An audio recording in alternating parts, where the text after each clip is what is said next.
तो झारखंड से लेकर महाराष्ट्र तक के विधानसभा चुनाव के परिणाम धीरे धीरे सबके सामने आ रहे हैं और जैसे जैसे परिणाम सामने आ रहे हैं वैसे वैसे सारे कयासों का दूध और पानी का पानी होता जा रहा है और किसकी सरकार बनेगी धीरे धीरे यह भी तय होता जा रहा है।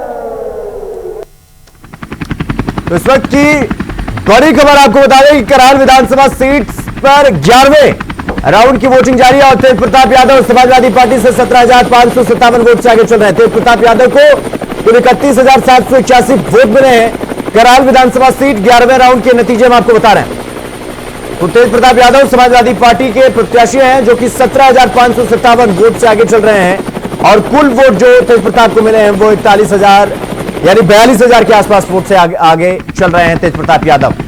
तो 17,557 वोट से आगे चल रहे हैं कराल पर तेज प्रताप यादव। आपको बता दें कि कराल सीट को लेकर लगातार कयास लगाए जा रहे थे कि बीजेपी इस बार इस सीट पर भी कब्जा जमाने में कामयाब हो जाएगी। तो और बड़ी खबर आपको बता दें कि अंबेडकर नगर कचहरी सीट पर बड़ा उलटफेर देखने को मिला है। सपा की शोभावती वर्मा ने बीजेपी प्रत्याशी को पीछे छोड़ दिया है। सपा प्रत्याशी शोभावती वर्मा ने बीजेपी प्रत्याशी को पीछे छोड़ दिया है और 15,073 वोट मिले हैं शोभावती को। बीजेपी प्रत्याशी धर्मराज को 13,556 वोट मिले हैं। अंबेडकर नगर की कचहरी सीट पर 5वें राउंड की वोटिंग जारी। सपा की शोभावती वर्मा ने बीजेपी प्रत्याशी को पीछे छोड़ दिया है। तो यह बड़ी खबर हम आपको बता रहे हैं उत्तर प्रदेश उपचुनाव को लेकर। एक और बड़ी खबर आपको बता दें, रिजल्ट ऐलान को लेकर एक और बड़ी खबर। सीसामऊ विधानसभा में काउंटिंग के 11वां राउंड खत्म हो चुका है। 22,398 वोट समाजवादी पार्टी आगे चल रही है। सपा प्रत्याशी नसीम सोलंकी 48,990 वोट कुल मिले हैं। बीजेपी प्रत्याशी सुरेश अवस्थी 26,592 वोट उन्हें मिले हैं। सीसामऊ विधानसभा में काउंटिंग के 11वें राउंड खत्म हो चुके हैं और 11वें राउंड के खत्म हो जाने तक के आंकड़े आपको बता रहे हैं, जहां पर समाजवादी पार्टी की प्रत्याशी नसीम सोलंकी वो लगभग 15,000 से ज्यादा वोट से ज्यादा लीड ले रही हैं। तो यह बड़ी खबर हम आपको बता रहे हैं उत्तर प्रदेश उपचुनाव को लेकर। यह बड़ी खबर हम आपको बता रहे हैं। तो कराल हो या फिर कचहरी, समाजवादी पार्टी के प्रत्याशी जो है वो अब एज लेते हुए दिखाई दे रहे हैं। फिलहाल अलग अलग विधानसभा क्षेत्र में अलग अलग राउंडिंग के आधार पर। तो हमारे साथ हमारे सहयोगी जुड़ गए हैं। मोहम्मद आसिफ हमारे साथ जुड़ गए हैं, कमलेश हमारे साथ मिर्जापुर से जुड़ गए हैं और ये यूपी के हमारे सहयोगी हमारे साथ जुड़ गए हैं। शोएब रिजवी हमारे साथ प्रयागराज से जुड़ गए हैं। आसिफ, सबसे पहले मैं आपके पास आऊंगा। आसिफ, जिस तरीके से उत्तर प्रदेश में ये समाजवादी पार्टी की तरफ से अपने अपने दावे किए जा रहे थे कि 9 की 9 सीट जीतेंगे, फिलहाल वो तो होता हुआ नहीं दिखाई दे रहा है, लेकिन अभी तक के यानी कहीं पर 5वें तो कहीं पर 11वें राउंड के नतीजों को देखने के बाद ये लग रहा है कि समाजवादी पार्टी के जो प्रत्याशी हैं वो एज ले रहे हैं। बाकी और क्या जानकारी की अपडेट आपके पास आसिफ? यूपी में 9 सीटों पर उपचुनाव हुआ। उपचुनाव को लेकर चाहे समाजवादी पार्टी हो या फिर बीजेपी, सभी ने अपने बड़े बड़े दावे पेश किए, लेकिन रिजल्ट जो है जिस तरह से चौंकाने वाला आया है। अगर बैलेट पेपर की बात करें तो बैलेट पेपर में 7 सीटों पर बीजेपी आगे चल रही थी और 3 सीटों पर समाजवादी पार्टी। तो ये जिस तरह से अगर ईवीएम की बात करें, जिस तरह से कहीं 5 राउंड तो कहीं 11 राउंड की वोटों की गिनती हो चुकी है, इसमें समाजवादी पार्टी की उसको बढ़त मिलती दिख रही है। इस तरह से कचहरी की बात करें तो यहाँ पर समाजवादी पार्टी प्रत्याशी शोभावती वर्मा जो है बीजेपी प्रत्याशी से पीछे चल रही थी, लेकिन अब जो नया रुझान आया है, जो नए आंकड़े आए हैं, यहाँ पर समाजवादी पार्टी प्रत्याशी आगे बढ़ गई है। वहीं सीतामऊ सीट की बात करें तो इसको लेकर जिस तरह से कैबिनेट मंत्री संजय निषाद को यहाँ की जिम्मेदारी सौंपी गई थी, बीजेपी प्रत्याशी को जिताने के लिए यहाँ पर बड़ी रणनीति तैयार की गई थी, लेकिन यहाँ पर पूर्व विधायक इरफान सोलंकी की पत्नी नसीम सोलंकी को काफी बढ़त मिल गई है। वहीं अगर कराल की बात करो तो यहाँ पर फूफा और भतीजे के बीच कांटे की टक्कर। तो मैनपुरी से बड़ी खबर बता दें आसिफ, मैं आपके पास आऊंगा। मैनपुरी से बड़ी खबर हम आपको बता रहे हैं, तेज प्रताप यादव 16,440 वोट से आगे चल रहे हैं। कराल में 10वें राउंड की गिनती खत्म हो चुकी है और तब तक के आंकड़े में आपको बता रहे थे। तेज प्रताप यादव 16,440 वोट से आगे चल रहे हैं। कराल में 10वें राउंड की गिनती खत्म हो चुकी है। तो ये बड़ी खबर हम आपको बता रहे हैं उत्तर प्रदेश उपचुनाव मैनपुरी से। कराल में 10वें राउंड की गिनती खत्म और तेज प्रताप यादव 16,440 वोट से आगे चल रहे हैं। तो 440 वोट का झटका दिए हैं तेज प्रताप यादव इस सीट पर। तो 16,440। तो कमलेश हमारे सहयोगी मिर्जापुर से हमारे साथ जुड़े हुए हैं। कमलेश, मिर्जापुर की क्या तस्वीर है, क्या जानकारी है आपके पास? देखिए, बताया कि आज तो उत्तर प्रदेश जो चुनाव हो रहा है उपचुनाव का, बता दें कि आज इस समय मौजूद है मिर्जापुर के पॉलिटेक्निक कॉलेज में। यहीं से लोग के गांव के जो वोट दिए हैं प्रत्याशी के तकदीर का पिटारा खुल रहा है। बता दें धीरे धीरे 8 बजे से ही शुरुआत हो चुकी है, बैलेट पेपर की शुरुआत हो। इस समय बता दें कि 9वें राउंड की गिनती हो चुकी है। 9वें राउंड में बता सुनीता मौर्य जो भारतीय जनता पार्टी के प्रत्याशी उनकी सीट आगे जाती दिखाई दे रही है। दूसरे राउंड पर समाजवादी पार्टी के ज्योति जिंद है जो ज्योति जिंद की सीट आगे दिखाई दे रही है। पता तीसरे नंबर पे जो बसपा है। अब देखिए, अब अभी पूरी सीट बाकी है, अब पूरी गिनती बाकी है। अब ये पलटवार कभी भी बस हो सकता है, सपा आगे भी जा सकती है और भारतीय जनता पीछे जाता है। लेकिन बता दें भारी मतों से सुनीता मौर्य की जो है उनकी जो सीटें है, जो उनकी गिनती है वो एकदम आगे की ओर दिखाई दे रही है। बता दें तीसरे स्थान पर बसपा है। हालांकि इसके ब्राह्मणों का जो टिकट था कि जो है कि बसपा की तरफ था, लेकिन जो है कि वहाँ से प्रत्याशी जो खड़े थे वो जब भारतीय जनता पार्टी के चले जाने के बाद जिसमें ब्राह्मणों की टिकट वो सब भारतीय जनता पार्टी में चली गई है। ठीक है कमलेश, मैं आपके पास आऊंगा। तो ये उत्तर प्रदेश की 9 विधानसभा सीटों के उपचुनाव की जो गणना हो रही है उसको लेकर हमारे 3 सहयोगी उत्तर प्रदेश से हमारे साथ जुड़े हुए हैं। शोएब, मैं आपके पास आ रहा हूं। क्या कुछ नतीजे दिख रहे हैं और क्या कुछ आंकड़े आपके पास अभी तक आए हैं? किन किन सीटों पर बीजेपी या समाजवादी पार्टी एज लेते हुए दिखाई दे रही है? क्या जानकारी, क्या अपडेट आपके पास शोएब? देखिए, जो उम्मीद लगाई जा रही थी कि भारतीय जनता पार्टी और समाजवादी पार्टी का सीधा मुकाबला देखने को मिलेगा, वही कुछ दिख रहा है। अब तक अगर ऑफिशियल बात करें तो 11 राउंड की काउंटिंग हो चुकी है और इस 11 राउंड में 2000 से ज्यादा वोटों से जो भारतीय जनता पार्टी के दीपक पटेल हैं, जो इस सीट पर पहली बार अपनी किस्मत आजमा रहे हैं। हालांकि वो इससे पूर्व विधायक रह चुके हैं, लेकिन इस बार उन्हें भारतीय जनता पार्टी ने मौका दिया। मुस्तफा सिद्दीकी जो पिछला चुनाव बहुत कम वोटों से हारे थे, उनका मुकाबला सीधे तौर पर दीपक पटेल से हो रहा है। हालांकि दीपक पटेल शुरुआती बढ़त के साथ अभी भी करीब 2000 की लीड उनके खाते में है। हालांकि अभी कई राउंड की गिनती बाकी है, लेकिन जिस तरह से सीधे मुकाबले की बात शुरू से निकल के आ रही थी, हालांकि बहुजन समाज पार्टी, रावण की पार्टी, उन लोगों ने भी अपने कैंडिडेट उतारे थे, लेकिन सीधा मुकाबला अभी भी देखने को मिल रहा है भारतीय जनता पार्टी और समाजवादी पार्टी में। और कहीं ना कहीं भारतीय जनता पार्टी अभी भी बढ़त पर है।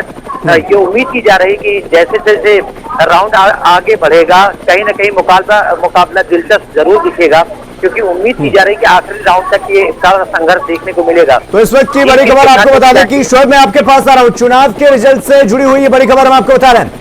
महाराष्ट्र झारखंड के विधानसभा चुनाव से जुड़ी ये बड़ी खबर। यूपी की 9 सीटों के रण का आज परिणाम आ रहा है। तो जैसे जैसे समय बीत रहा है, तमाम राज्यों के जो फैसले आ रहे हैं वो धीरे धीरे स्थिति स्पष्ट होती जा रही है। शोएब, अपनी बात पूरी कीजिए।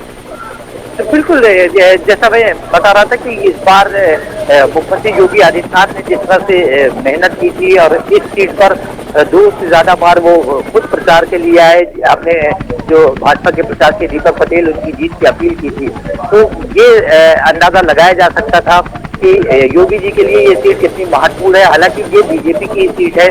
प्रवीण पटेल जो यहाँ से विधायक हुआ करते थे, वो उन्होंने लोकसभा का चुनाव लड़ा और उसके बाद वो सीट लोकसभा में जीतने के बाद खाली हुई थी और उसी सीट पर ये बाई इलेक्शन हो रहा है। तो पिछला रिकॉर्ड भी बीजेपी के फेवर में ही था। इस बार चूंकि फिर से कड़ा मुकाबला देखने को मिल रहा है, लेकिन अब बीजेपी के लोग ये उम्मीद कर रहे हैं कि ये जो सीट उनकी थी वो उन्हें वापस मिलेगी।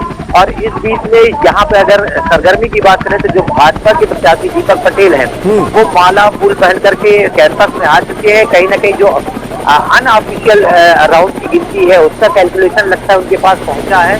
और जिस तरह से चीजें दिख रही है उससे लग रहा है कि ये भाजपा अपने जीत की तरफ आगे बढ़ रही है। हालांकि अभी ऑफिशियल 11 राउंड की काउंटिंग हुई है, काउंटिंग आगे बढ़ेगी तो नतीजे आएंगे। लेकिन अब भाजपा के जो कार्यकर्ता हैं उनका उत्साह और जो उनके प्रत्याशी हैं उनका उत्साह देख के लग रहा है कि उनको अब कहीं ना कहीं अपनी जीत सुनिश्चित नजर आ रही है। ठीक है शोएब, मैं आपके पास आऊंगा। सीसामऊ से हमारे सहयोगी मुकेश गौतम हमारे साथ जुड़ गए हैं। मुकेश, सीसामऊ सीट का क्या कुछ इस वक्त अपडेट, चूंकि लगातार जो है वो समाजवादी पार्टी एज लेते हुए दिखाई दे रही है। फिलहाल कितने राउंड की वोटिंग हो चुकी है, क्या कुछ जानकारी आपके पास, क्या अपडेट मुकेश? बिल्कुल शिवम जी, बता दूंगा आपको कानपुर की अगर बात की तो विधानसभा क्षेत्र में अभी तक 11 राउंड की वोटिंग हो चुकी है, जिसमें कि अभी सपा पूरी से आगे चल रही है। आपको बताना चाहूंगा कि लगभग 76,890 की यहाँ पर वोट की गिनती हो चुकी है और अभी 26,000 वोट से जो सपा है, जो लखीमपुर की प्रत्याशी है, वो भी आगे चल रही है। आपको बता दें कि जो बीजेपी प्रत्याशी है तेज अवस्थी, वो कहीं ना कहीं बहुत पीछे चल रहे हैं। जिस प्रकार से यहाँ पर लोगों ने कहा था कि जो सपा की जो बोलबाला है या इस क्षेत्र में सीधा विधानसभा क्षेत्र में, और वो अभी तक वो पूरी तरह से दिखाई देता नजर आ रहा है। और पूरी तरह से यहाँ पर आपको बता दें कि जो सुरक्षा व्यवस्था की बात की जाए तो पुलिस भी यहाँ पर मुस्तैद लगी हुई है और जगह जगह पीएससी भी खड़ी यहाँ पर मौजूद है यहाँ पर। और अगर बात की जाए तो यहाँ पर सपा की और बीजेपी में तो सपा जो इस समय कहीं ना कहीं काफी वोटों से यहाँ पर आगे चल रही है। ठीक है मुकेश, मैं आपके पास आऊंगा। आसिफ हमारे सहयोगी हमारे साथ अब जुड़े हुए हैं, लगातार ग्राउंड की पूरी जानकारी दे रहे हैं वो। आसिफ, सुन पा रहे हैं आप मुझे? आसिफ, मेरी आवाज आ रही है अब तक? जी बिल्कुल जी आसिफ, जिस तरीके से ये पहले ये आकलन किया जा रहा था कि अगर 9 में से 6 सीट भी अगर बीजेपी जीत जाती है तो जो योगी आदित्यनाथ का जो जलवा था वो बरकरार होता हुआ दिखाई देगा, क्या वो होता हुआ दिखाई दे रहा है या आंकड़ों में बड़ा फेरबदल देखने को मिल सकता है या मिल रहा है? देखिए सुन, अगर बात करें यूपी सीएम योगी आदित्यनाथ की या फिर सपा प्रमुख अखिलेश यादव की, दोनों तरफ से जो है प्रतिष्ठा दांव पर लगी हुई थी। और जिस तरह से कटहरी सीट की कमान यूपी सीएम योगी आदित्यनाथ ने अपने हाथ में ले रखी थी, लेकिन जो रुझान जो परिणाम सामने आ रहे हैं इससे कहीं न कहीं बीजेपी को बड़ा झटका भी दिखाई दे रहा है, क्योंकि शोभा शर्मा ने बीजेपी प्रत्याशी को पछाड़ दिया है। और वहीं अगर बात करें गाजियाबाद और सिमर की सीट पर, यहाँ पर भी काफी टक्कर दिखाई दे रही है। हालांकि गाजियाबाद और खैर सीट पर बीजेपी प्रत्याशी आगे चल रहे हैं। तो कुल मिलाकर यह कहा जा सकता है कि अगर 9 में से 7 सीट पर अगर जीत होती है बीजेपी तो कहीं न कहीं बीजेपी बचती है। और नहीं तो जिस तरह से समाजवादी पार्टी ने दावे किए थे और समाजवादी पार्टी ने 4 सीटों पर बढ़त ली है, ऐसे में कहीं न कहीं बीजेपी की बेचैनी भी बढ़ सकती है। और जो चुनाव हुआ कहीं न कहीं जो बटेंगे तो कटेंगे का नारे का जिस तरह से प्रचार हुआ वो अब कहीं न कहीं यह नारा यूपी के चुनाव में पूरी तरह से नहीं होता दिख रहा है। और वहीं जिस तरह से समाजवादी पार्टी ने सीधे प्लस की सियासत की, संविधान बचाने को लेकर एक दम भरा और नौकरी और आरक्षण को लेकर जिस तरह से बीजेपी पर हमला हुआ, यह कहीं न कहीं जो है एक बार फिर से लोकसभा का जो परिणाम आया था इसी तरह जो है चुनाव में भी रिजल्ट दोहरा सकती है समाजवादी पार्टी। और जिस तरह से कई दिग्गजों की प्रतिष्ठा इस चुनाव में दांव पर लगी हुई थी, चाहे मधुवस हो या फिर कटहरी सीट हो या फिर करहल सीट, यहाँ पर जिस तरह से दावे किए गए थे यह दावे कहीं न कहीं जो है दांव की हवा निकल रही है, चाहे बीजेपी की हो या फिर समाजवादी पार्टी की। जनता ने जिस तरह से अपना जनादेश देने की कोशिश की है, चाहे सपा हो या फिर बीजेपी, ऐसे में जो आंकड़ा है कहीं न कहीं फेर भी हो सकता है। जिस तरह से समाजवादी पार्टी 4 सीटों पर आगे चल रही है, यह चौंकाने वाला आंकड़ा है और जादुई आंकड़ा है, क्योंकि जिस तरह से 30 मंत्री की फौज जो है प्रत्याशी को जिताने में लगी हुई थी वो अब कहीं न कहीं जो है बेअसर दिख रहा है। वहीं स्वयं सबसे अहम सीट बात करें पुदर की सीट की, तो यहाँ पर जो है समाजवादी पार्टी, आजाद समाज पार्टी और बीजेपी की भी काफी कुछ टक्कर दिख रही है। आजाद समाज पार्टी में जिस तरह से बढ़त बढ़ाई, इसका सीधा नुकसान समाजवादी पार्टी को दिख रहा है और यहाँ पर जो है बीजेपी पूरी तरह से बढ़त बना ली है। वहीं अगर बात करें सीतामऊ सीट को लेकर तो जिस तरह से 3 मंत्री यहाँ पर डटे हुए थे और वहीं सपा की बात करें तो डिम्पल यादव ने यहाँ की कमान संभाल रखी थी और कैबिनेट मंत्री जिस तरह से बात करें अगर संजय निषाद यहाँ पर घेरा डाले हुए थे, लेकिन जिस तरह से जातीय आंकड़ा बढ़ाने की कोशिश यह कहीं फेल दिख रहा है। ऐसे में यह कहा जा सकता है कि दावे दोनों तरफ से हुए, लेकिन दोनों तरफ की हवा साफ तौर पर निकलती है। तो इस वक्त की बड़ी खबर बता दें, आसिफ मैं आपके पास आऊंगा। इस वक्त की बड़ी खबर आपको बता दें कि बीजेपी के अनुजेश प्रताप सिंह जो है वो पीछे चल रहे हैं 17,131 वोट से। तो मैनपुरी की करहल विधानसभा से बड़ा अपडेट हम आपको बता रहे हैं। 12 राउंड की गिनती खत्म हो चुकी है करहल विधानसभा सीट पर और समाजवादी पार्टी के प्रत्याशी तेज प्रताप यादव को बंपर बढ़त मिलती हुई दिखाई दे रही है। 17,137 वोट से पीछे चल रहे हैं अनुजेश प्रताप सिंह।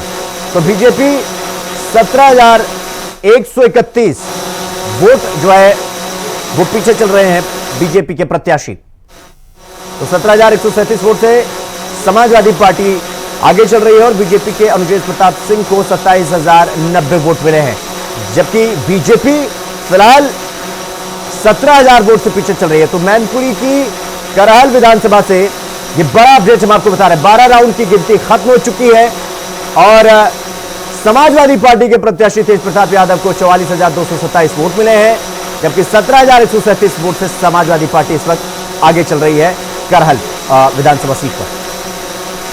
तो ये बड़ी खबर हम आपको बता रहे हैं।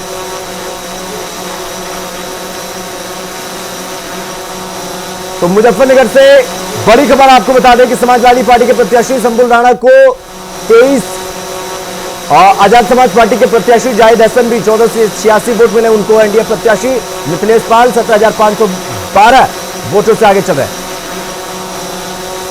तो इसके बाद पर हमारे साथ हमारे सहयोगी मुजफ्फरनगर से आशुतोष मिश्रा हमारे साथ जुड़ गए हैं। आशुतोष, समाजवादी पार्टी लगातार मतलब 10वें या 12वें राउंड की वोटिंग की गिनती होते होते एज लेती हुई वो दिखाई दे रही है। फिलहाल कितने राउंड की वोटिंग खत्म हो चुकी है और प्रत्याशियों का तारतम्य क्या कुछ है, किसको कितने वोट मिले हैं और क्या कुछ माहौल होता हुआ दिखाई दे रहा है? आशुतोष, जो 6 राउंड है, 6 राउंड की गिनती जो है वो समाप्त हो चुकी है और इस 6 राउंड की गिनती के बाद जो मिथिलेश यादव एनडीए प्रत्याशी को लगभग 17,512 वोटों से बड़े तब तक बना चुकी है।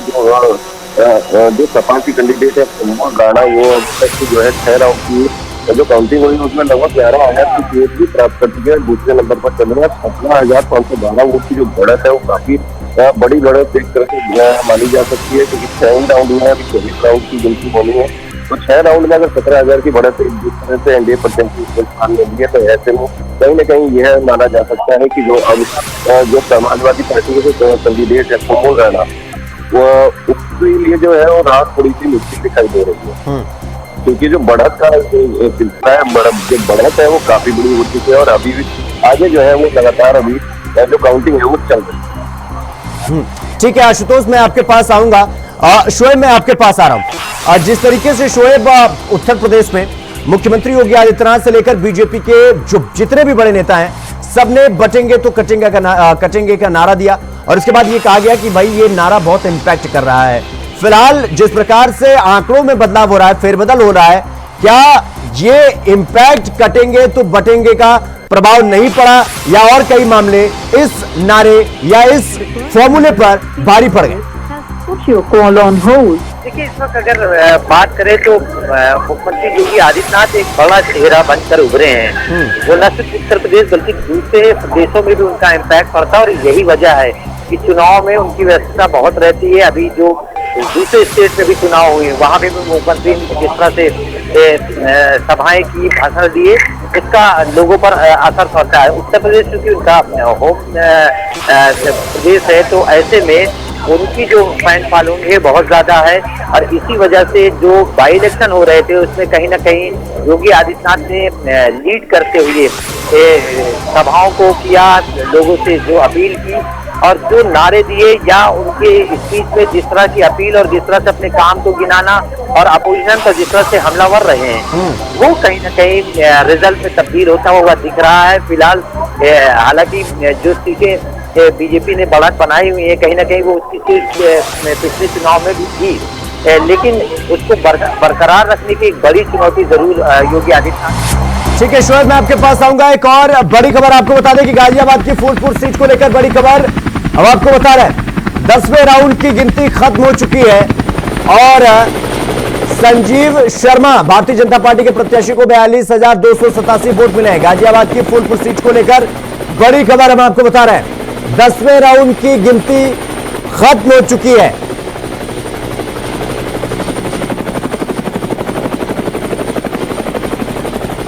तो गाजियाबाद सीट को लेकर यह बड़ी खबर हम आपको बता रहे हैं। 10वें राउंड की गिनती खत्म हो चुकी है और संजीव शर्मा भारतीय जनता पार्टी के प्रत्याशी को 42,287 वोट मिले हैं। तो गाजियाबाद सीट को लेकर बड़ी खबर हम आपको बता रहे हैं। संजीव शर्मा भारतीय जनता पार्टी के प्रत्याशी। तो बीजेपी की सबसे सेफ सीट गाजियाबाद सीट को लेकर यह बड़ी खबर हम आपको बता रहे हैं, जहां पर 10वें राउंड की वोटिंग खत्म हो चुकी है। और गाजियाबाद से हमारे सहयोगी प्रथम चौधरी हमारे साथ जुड़ गए हैं। प्रथम, कितने राउंड की वोटिंग खत्म हो चुकी है, क्या कुछ पूरा माहौल है, किसके जीतने की फिलहाल वहां पर माहौल बन रहा है, क्या जानकारी की अपडेट आपको? तो आपको बता दें कि 11वें राउंड की जो वोटिंग है वो खत्म हो चुकी है। 12वां राउंड चल रहा है जिस पर संजीव शर्मा 34,481 वोट से आगे हैं।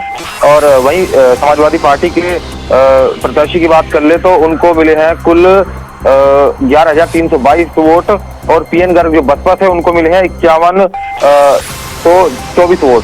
तो जो जिस तरह से जो गाजियाबाद की शहरी सीट पर जो वोटिंग हुई थी जिसमें परसेंटेज बहुत कम था, तो कहीं ना कहीं सुबह ये लग रहा था कि ये सीट फंस सकती है, लेकिन 10वें राउंड 11वें राउंड तक ये साफ हो चुका है कि ये बीजेपी की पुश्तैनी सीट है और ये भाजपा पर ही रहेगी। जिस हिसाब से जो अब तक की जिस हिसाब से 34,481 वोट से जो है संजीव शर्मा आगे चल रहे हैं। और प्रथम, जिस तरीके से अभी आपने कहा कि ये बीजेपी की सबसे सेफ सीट है और वोटिंग परसेंटेज भी चूंकि 9 सीटों में उत्तर प्रदेश की 9 सीटों में सबसे कम वोटिंग परसेंटेज था, माना यह जा रहा था कि मामला यहां पर फंस सकता है, लेकिन ऐसा कुछ हुआ नहीं, यानी कि बीजेपी एक बार फिर से गाजियाबाद सीट को बचाने में कामयाब हुई।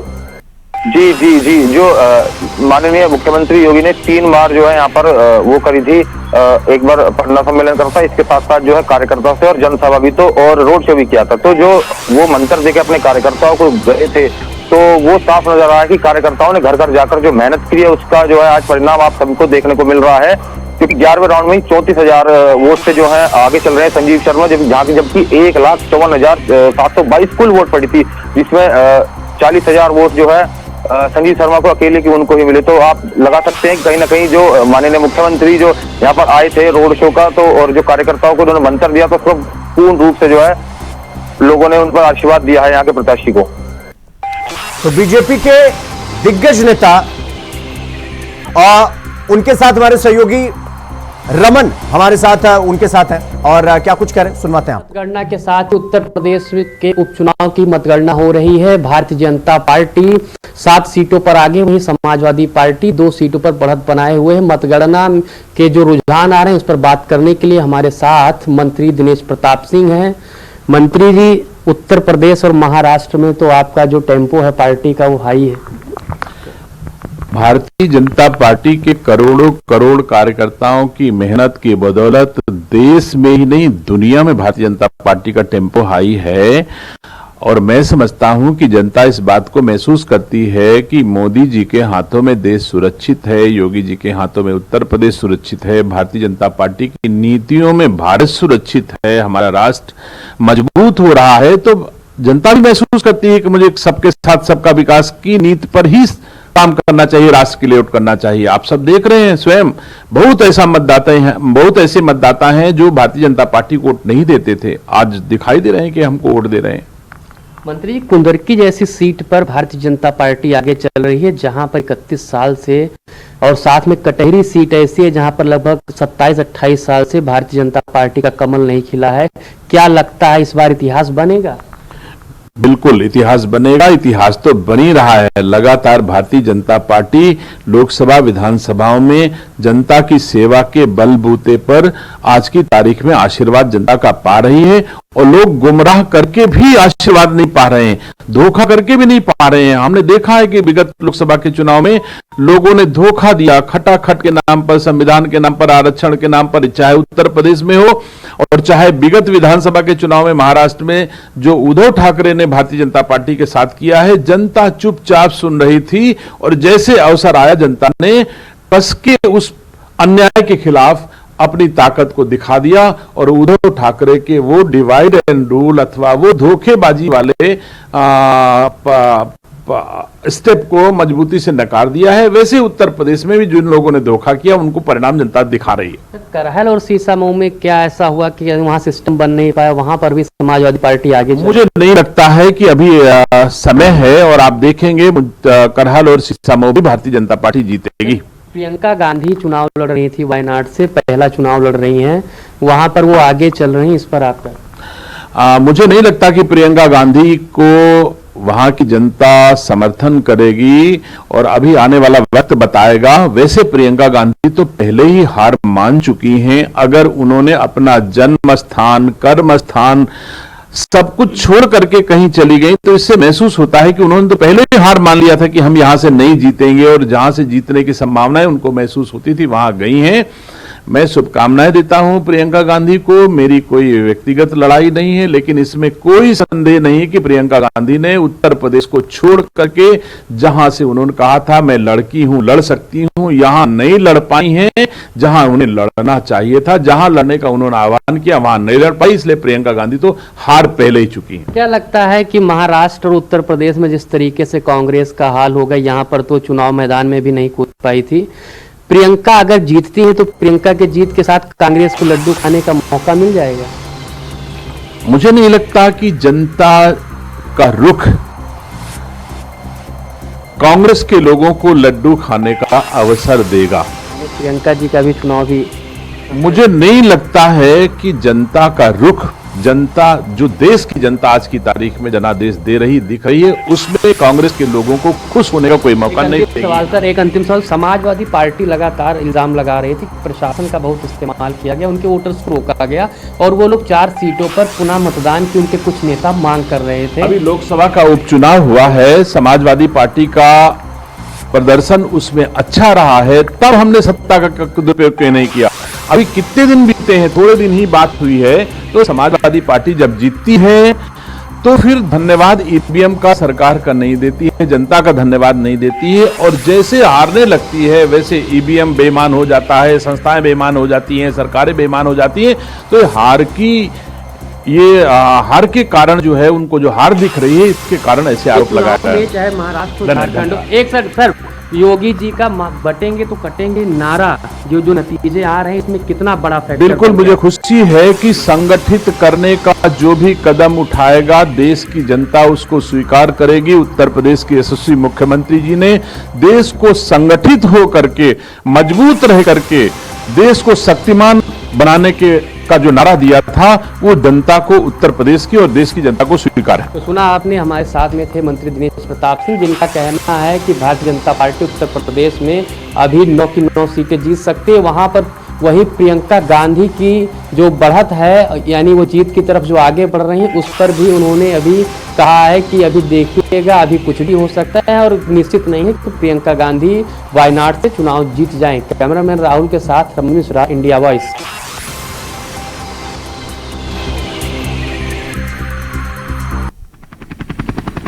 तो बड़ी खबर आपको बता दें कि सीसामऊ सीट को लेकर बड़ा अपडेट सामने आया है, जहां पर सीसामऊ में 6वें राउंड में समाजवादी पार्टी की नसीम सोलंकी 14,887 वोटों से आगे चल रही हैं। नसीम सोलंकी को 6वें राउंड में 27,442 वोट मिले। बीजेपी के सुरेश अवस्थी को 12,595 वोट मिले हैं। तो गाजियाबाद में 4थे राउंड में बीजेपी प्रत्याशी आगे चल रहे हैं। बीजेपी प्रत्याशी संजीव शर्मा को 15,034 वोट मिले हैं। सीसामऊ सीट को लेकर बड़ा अपडेट हम आपको बता रहे हैं। सीसामऊ में 6वें राउंड की वोटिंग खत्म हो चुकी है और अलीगढ़ से अब अलीगढ़ की खैर विधानसभा सीट की आपको बता दें कि बीजेपी प्रत्याशी आगे चल रहे हैं। सुरेंद्र दिलेर को 18,333 वोट मिले हैं, तो सपा की चारुकेन को 9,213 वोट मिले हैं और अलीगढ़ की खैर में 5वें राउंड में बीजेपी प्रत्याशी सुरेंद्र आगे चल रहे हैं। तो ये बड़ी खबर हम आपको बता रहे हैं। इस वक्त यूपी की 9 विधानसभा सीटों को लेकर कराड़ विधानसभा सीट के 11वें राउंड के नतीजे वो सामने आ चुके हैं। तेज प्रताप यादव समाजवादी पार्टी के प्रत्याशी 17,557 वोट से आगे चल रहे हैं। तेज प्रताप यादव को कुल 41,781 वोट मिले हैं। तो कराड़ विधानसभा सीट से समाजवादी पार्टी के प्रत्याशी वो आगे चल रहे हैं। तो ये बड़ी खबर बता रहे हैं। अब आपको अम्बेडकर नगर सीट की बता देते हैं। कचहरी सीट को लेकर बड़ा अपडेट, बड़ा उलटफेर। सपा की शोभावती वर्मा ने बीजेपी प्रत्याशी को पीछे छोड़ दिया है। तो सपा प्रत्याशी शोभावती वर्मा को 1517 वोट जो है वो उससे पीछे चल रही है। शोभावती वर्मा को 15,000 से ज्यादा वोट मिले हैं। बीजेपी प्रत्याशी धर्मराज निषाद को 13,556 वोट मिले हैं। तो ये बैक टू बैक हम आपको क्रम वाइज सीटों के उतार चढ़ाव और लेटेस्ट अपडेट हम आपको दे रहे हैं। सीसामऊ सीट को से लेकर 22,398 वोट से समाजवादी पार्टी आगे चल रही है। तो सपा प्रत्याशी नसीम सोलंकी कुल 48,000 लगभग 49,000 वोट और बीजेपी प्रत्याशी सुरेश अवस्थी 25,000 आसपास वोट उनको मिला है। तो यानी कि इस सीट पर भी समाजवादी पार्टी के प्रत्याशी वो लीड करते हुए नजर आ रहा है। मैनपुरी की कराड़ में 10वें राउंड की वोटिंग खत्म हो चुकी है। तेज प्रताप यादव 16,440 वोट से आगे चल रहे हैं। तो हम सभी बैक टू बैक सबसे पहले सबसे सटीक आप तक पहुंचा रहे हैं। तो मुजफ्फरनगर में 6वें राउंड की गिनती खत्म हो चुकी है और आरएलडी प्रत्याशी को 4,977 वोट मिले हैं और सपा प्रत्याशी संबुल राणा को 2,318 वोट मिले हैं। तो आजाद समाज पार्टी के प्रत्याशी जाहिद हसन भी 1,486 वोट उन्हें मिले हैं। तो एनडीए प्रत्याशी की यहां पर बढ़त होती हुई दिखाई दे रही है, यानी कि आरएलडी के प्रत्याशी लीड ले रहे हैं। तो वही अलीगढ़ की खैर विधानसभा में काउंटिंग को लेकर बड़ा उलटफेर और खैर सीट के लिए 8वें राउंड की गिनती खत्म हो चुकी है और सभी सीटों के क्रमवार हम आपको बता रहे हैं। गाजियाबाद सीट को लेकर बड़ी खबर, यहां पर बीजेपी प्रत्याशी अब वो लीड ले रहे हैं और 10वें राउंड की गिनती यहां पर खत्म हो चुकी है, यानी कि लगभग सभी सीटों पर 6वें, 7वें, 8वें, 9वें, 10वें, 11वें, 12वें राउंड तक गिनती पहुंच चुकी है और 12 राउंड की गिनती खत्म हो चुकी है।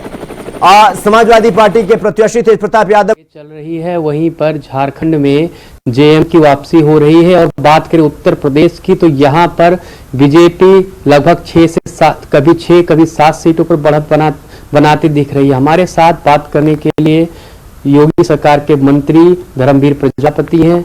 जी, महाराष्ट्र और उत्तर प्रदेश में भाजपा का टेम्पो हाई है क्या? निश्चित रूप से जनता का आशीर्वाद हमें मिला है और मैं कह सकता हूं कि ये हम लोगों की परिश्रम की पराकाष्ठा है। उत्तर प्रदेश में चाहे हम देखें तो माननीय मुख्यमंत्री जी ने परिश्रम की पराकाष्ठा की है और योजनाबद्ध तरीके से हम लोग चुनाव में गए हैं। और सच बात यह है कि संगठन हमारा बहुत मजबूत है और संगठन और सरकार मिलकर के हम लोगों ने एक कार्यकर्ता के रूप में काम किया है नीचे धरातल पर जाकर के। उसका परिणाम है कि चुनाव परिणाम हमारे पक्ष में है। सर, संगठन और मुख्यमंत्री भी 9 की 9 सीटें जीतने का दावा कर रहे थे, लेकिन अब 3 सीटों पर समाजवादी पार्टी भी आगे चल रही है, 2 सीटों पर सुबह से ही आगे चल रही है, यानी कि लगभग 2 से 3 सीटें समाजवादी पार्टी जीत सकती है। कहाँ कमी रहेगी इन सीटों पर कि भारतीय जनता पार्टी का जो संगठन था और मुख्यमंत्री का जो एजेंडा था वहाँ सेट नहीं हो पाया? देखिए, हम लोग रुझानों में 8 सीट पर भी हम लोग आगे रहे हैं और अभी तो समय है, अभी दोपहर भी नहीं हुआ है। चुनाव परिणाम धीरे धीरे जब आगे बढ़ेगा और हमारे पक्ष में रहेगा। कुल्लू की सीट जो थी वो मतदान के दिन बहुत ज़्यादा चर्चा में थी, कई वीडियोस वायरल हुए। खुद अखिलेश यादव ने प्रेस कॉन्फ्रेंस की और बहुत इल्ज़ाम लगाए कि प्रशासन वहाँ पर भाजपा को जिताने में मदद कर रहा है। कुल्लू की जो सीट है अल्पसंख्यक बाहुल्य है, वहाँ पर भारतीय जनता पार्टी आगे चल रही है। क्या वहाँ पर लगभग 30 साल से कभी कमल नहीं खिला है? क्या लगता है इस बार आपने किस गणित के साथ वहाँ पर काम किया कि 70% आबादी जहाँ पर अल्पसंख्यक है वहाँ पर इस बार कमल खिलने जा रहा है? देखिए, इस तरह से पहले लोकसभा के चुनाव में देखा जाए तो आजमगढ़ और रामपुर सपा का गढ़ माना जाता था, वो भी हम लोग जीते थे। हम लोग योजनाबद्ध तरीके से हम लोग चुनाव लड़े हैं और पूरी रणनीति के साथ हम लोग धरातल पे गए हैं। और अगर विपक्ष की हम बात करें तो विपक्ष ने चुनावों में सभाएं की हैं और बयानबाजी की है और ट्वीट किया है और हम लोग धरातल पर जाके काम किया है और उसी का परिणाम है कि चुनाव परिणाम हमारे पक्ष में है। तो सीसामऊ में क्या लगता है, नसीम सोलंकी का जो सिंपैथी कार्ड था वो काम कर गया है? देखिए, अभी चुनाव परिणाम आने तो शाम तक तब पता चलेगा आपका सीसामऊ कौन जीत रहा है। अभी हमें पूरा भरोसा है कि हम लोग जीतेंगे। 2024 के लोकसभा चुनाव में भारतीय जनता पार्टी को यूपी में झटका लगा था, उसके बाद में ये उपचुनाव कितना ज्यादा घाव भरेगा और 27 के लिए कितना अहम साबित होने वाला है? देखिए, लोकसभा के चुनाव में जिस तरह से जनता को बीच में जनता को भ्रमित किया गया था आरक्षण को लेकर के, संविधान को लेकर के और पैसा की घोषणा कर करके खाते में जाएंगे, तो ये सब जनता अब जान चुकी है, समझ चुकी है कि ये सब फरेबी बातें हैं।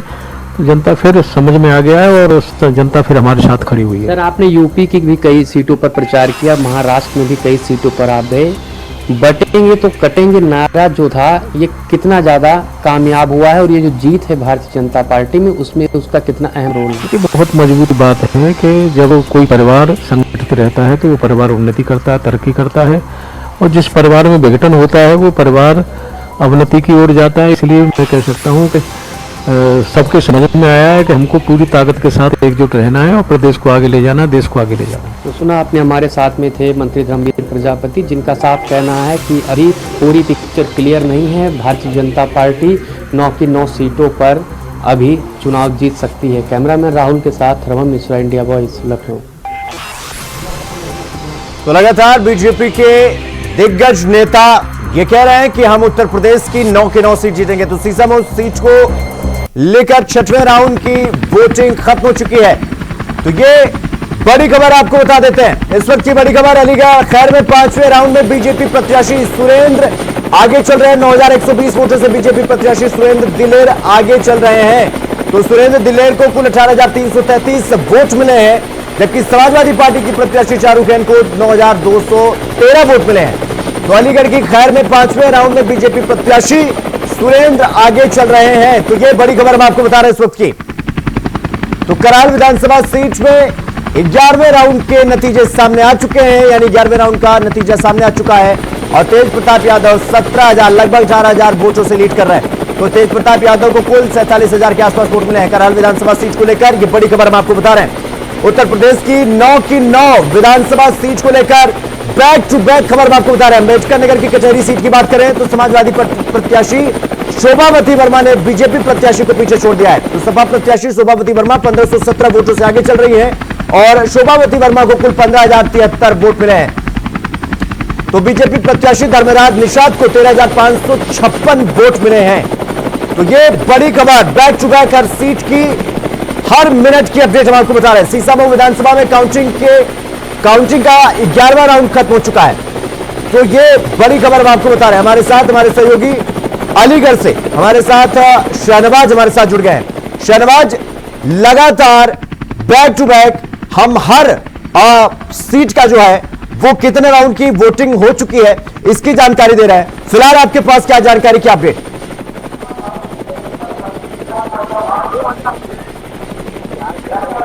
शहनवाज, सुन पा रहा है मुझे?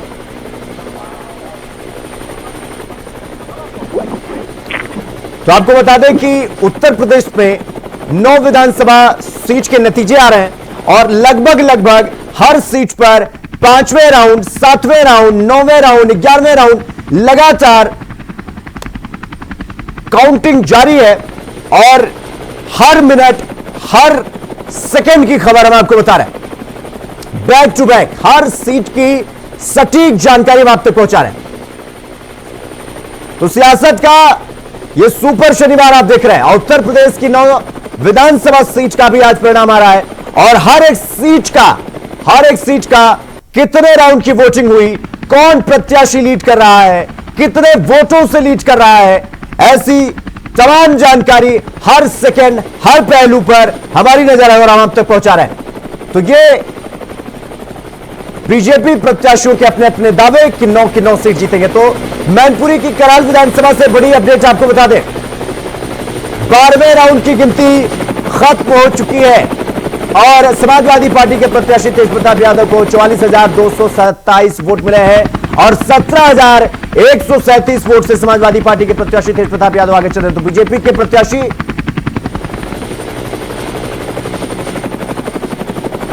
तो इस खबर पर हमारे साथ हमारे सहयोगी मुकेश कुमार हमारे साथ मैनपुरी से जुड़ गए हैं। मुकेश, कितने राउंड की वोटिंग हो चुकी है, क्या कुछ पूरा माहौल बनता चला जा रहा है, क्या जानकारी, क्या अपडेट, क्या पूरा माहौल विस्तार से बताइए। शिवम जी, पूरा बता दें, समाजवादी पार्टी के जो प्रत्याशी हैं तेज प्रताप यादव, या कहे पूरे 9 जो सीटें यूपी के अंदर हो रही काउंटिंग उसमें सबसे तेज दौड़ रहे हैं। आपको बता दें यहाँ 15 राउंड पूरे हो गए हैं और 21,939 वोटों से आगे चल रहे हैं। भारतीय जनता पार्टी के प्रत्याशी दूसरे नंबर पर हैं, तो वहीं बहुजन समाज पार्टी के प्रत्याशी डॉक्टर अवनीश शाक्य हैं, वो तीसरे स्थान पर रह रहे हैं। और तेज प्रताप ने जो पहले राउंड से जो सीट पकड़ी है उसको भारतीय जनता पार्टी छू भी नहीं पाई है। हालांकि एक राउंड में, सेकेंड राउंड में छू पाए थे, 100 वोट से ऊपर हो गए थे तेज प्रताप। उसके बाद से तेज प्रताप यादव जो कहे हैं समाजवादी पार्टी की साइकिल की स्पीड लगातार अब बढ़ती जा रही है और मात्र 17 राउंड और बचे हैं, उसमें क्लियर हो जाएगा कौन यहाँ से करेल का सरताज पहनेगा। मुकेश, अगर हम कराल सीट की बात करें तो बीजेपी इस बार दावा कर रही थी कि इस बार के चुनाव में ये जो कराल सीट है वो सेफ सीट मानी जाती है, समाजवादी पार्टी की वो गढ़ माना जाता है कराल। वहां से विदाई कर चुके हैं अखिलेश यादव, समाजवादी पार्टी के अध्यक्ष। लेकिन क्या वो पैंतरा या वो दावे तेज प्रताप यादव के आगे वो पूरे धीमे होते जा रहे हैं जैसे जैसे राउंड अलग अलग राउंड की वोटिंग खत्म होते जा रहे हैं? शिवम जी, लगातार जो करहल की सीट थी या कानपुर की जो सीट थी उन पर लगातार भारतीय जनता पार्टी और समाजवादी पार्टी को दोनों ही इसको चैलेंज के रूप में ले रहे थे और इन सीटों की जीत होना सुनिश्चित है कि करहल समाजवादी पार्टी का गढ़ और घर आज से नहीं है, 24 सालों से है और 24 सालों से यहाँ समाजवादी पार्टी की जो साइकिल है वो लगातार दौड़ी है और किसी भी प्रत्याशी को यहाँ कभी भी आसपास तक छूने नहीं दिया, चाहे वो समाजवादी पार्टी के राष्ट्रीय अध्यक्ष अखिलेश यादव रहे हों या शोभन सिंह यादव रहे हों, यानी जितने भी विधायक वहां से हुए, धर्मेंद्र यादव रहे, लगातार जो भी जीता उस सदन तक विधानसभा तक पहुंचने का काम किया और 50,000 से अधिक वोटों से जीतकर यहाँ से विधानसभा पहुंचने का काम किया गया करहल से। ठीक है, कमलेश हमारे सहयोगी मिर्जापुर से हमारे साथ जुड़ गए हैं। कमलेश, सुन पा रहे हैं आप मुझे? सुन रहे हैं, आवाज आ रही। जी कमलेश, ये मजबा सीट पर कितने राउंड की वोटिंग खत्म हो चुकी है और कितने राउंड की बाकी है? कहां तक प्रत्याशियों का हालचाल है? कितने वोटों से कौन लीड कर रहा है? क्या कुछ जानकारी, क्या अपडेट आपके पास? देखिए, 8 बजे तक जो काउंटिंग शुरू हो गई, अब तक 13 राउंड की काउंटिंग पूरी मिर्जापुर हो चुके मजबा विधानसभा की। बता दें कि जो है कि समाजवादी पार्टी 30,136 वोट पाए हैं अभी तक और जो भारतीय जनता पार्टी 32,908 वोट पाए हैं। हालांकि अभी कुछ ही कम बाकी है और उसमें सपा आगे नहीं जा सकते क्योंकि अभी इसके पहले जो काउंटिंग हुई थी 12वें राउंड। ठीक है कमलेश, मैं आपके पास आऊंगा। इस वक्त की बड़ी खबर आपको बता दें, कुंदरकी विधानसभा काउंटिंग का 8वां राउंड खत्म हो चुका है और बीजेपी के प्रत्याशी ठाकुर रामवीर सिंह 46,211 वोट मिले हैं और सपा के प्रत्याशी हाजिर इमरान को 5,941।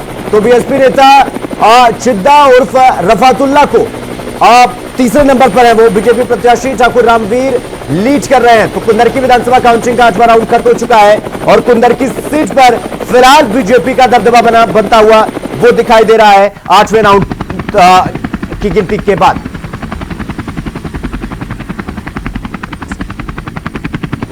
तो इस खबर पर हमारे साथ हमारे सहयोगी शारिक सिद्दीकी हमारे साथ मुरादाबाद से जुड़ गए हैं। शारिक, कितने राउंड की वोटिंग खत्म हो चुकी है, कितने राउंड की बाकी है, क्या कुछ पूरी जानकारी, पूरा अपडेट आपके पास? देखिए, मैं आपको बता दूं 10 राउंड की जो है मुरादाबाद में काउंटिंग पूरी हो चुकी है। मुरादाबाद में लगातार जो है जिस तरीके से मतगणना हो रही है तो तमाम व्यवस्थाएं की गई थी प्रशासन की ओर से। मतगणना को लेकर मुरादाबाद जनपद में जो ठाकुर रामवीर सिंह हैं उनके 62,111 वोट मिले हैं और इसके साथ ही अगर बात करें तो जो समाजवादी पार्टी के मोहम्मद रिजवान हैं उन्हें जो है तुम्हारा 7,029 वोट मिले हैं। वहीं भारतीय जनता पार्टी के जो प्रत्याशी हैं वो 55,082 वोटों से आगे चल रहे हैं। तो यानी कि कुंदरकी की सीट ये कहा जा सकता है कि वो बीजेपी लीड ले रही है और जिस तरीके से लीड ले रही है वो ये सीट जो है कुंदरकी वाली वो बीजेपी के पास जाती हुई दिखाई दे रही है। देखिए कि ये कहीं ना कहीं बिल्कुल साफ अभी तक के अगर आंकड़ों की बात करें तो लगातार भारतीय जनता पार्टी जो है इस विधानसभा सीट पर लीड पा रही है और ये जो है एक लौती ऐसी सीट है जिसमें जो है 65% मुसलमानों की आबादी है जिसमें उपचुनाव हो रहे हैं। ठीक है, मैं आपके पास आऊंगा। कमलेश हमारे साथ जुड़े हुए हैं। कमलेश, मजमा सीट की जानकारी आप दे रहे थे, क्या कुछ जानकारी थी, विस्तार से बताइए। मजमा से जो सीट है बता दें कि जो काउंटिंग होंगे अब तक जो है कि 13वें राउंड की काउंटिंग हो चुकी है। 13वें राउंड से जो बता दें कि समाजवादी पार्टी जो है कि 30,136 वोट अब तक उसको मिले हैं और भारतीय जनता पार्टी को 32,908 वोट मिले। बता दें कि समाजवादी पार्टी अब जो है कि ठीक है, तो कमलेश आपको यहाँ पर रोक रहा हूं, मैं आपके पास आऊंगा। मैं आपके पास आऊंगा। अलीगढ़ से बड़ी खबर हम आपको बता रहे हैं।